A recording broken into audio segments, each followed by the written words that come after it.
faut dire qu'avec l'expérience et le peu de choses qu'on a apprises sur cette terre, je me demande si ça existe vraiment. Il y a deux théories, il y a deux grandes théories. La première, c'est que Dieu peut-il vraiment créer quelqu'un sans avoir pensé au partenaire de sa destinée? Dieu peut-il avoir créé un homme ou une femme sans avoir pensé à la personne qui doit l'accompagner pour vivre cette destinée? Et certains disent que si Dieu n'a pas pensé à cela, donc c'est irresponsable de sa part et qu'il nous a laissé de choisir de manière fortuite. Et que si jamais nous faisons des erreurs, quelque part, les responsabilités sont partagées entre Dieu et nous. D'autres disent que l'homme de la vie ou la femme de la vie, est-ce que ça peut exister si la Bible dit elle-même que au cas où ton conjoint meurt, tu es délivré de l'alliance qui te lie avec ton conjoint, donc tu peux te remarier. Si la Bible a pensé à l'option du remariage, peut-on dire que l'homme de la vie ou la femme de la vie existe? Parce que si l'homme de la vie ou la femme de la vie meurt, pourquoi on se remarie? Y a-t-il deux hommes de la vie? Trois femmes de la vie? Et donc, il y a deux tendances. Certains disent oui, d'autres disent non. Qu'est-ce que j'en pense? Je pense qu'il y a des degrés de bonheur. Ça, c'est ma théorie à moi, personnelle.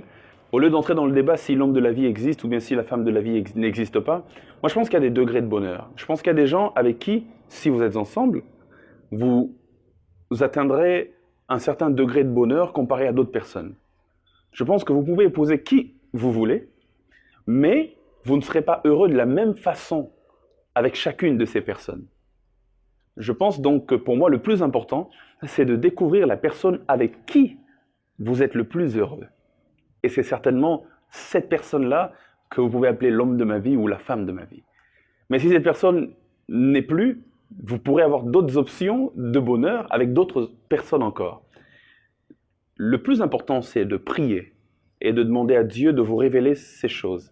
Dieu peut emmener sur votre chemin quelqu'un avec qui il sait que vous serez compatible pour le destin.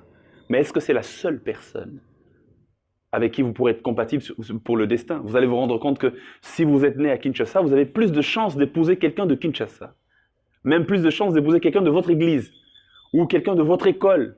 Le genre de milieu dans lequel nous avons grandi, la plupart des gens choisissent même là-dedans. En d'autres termes, s'ils étaient dans un autre milieu, il y a plusieurs chances qu'ils auraient pu épouser quelqu'un d'autre que celle qu'ils ont épousée.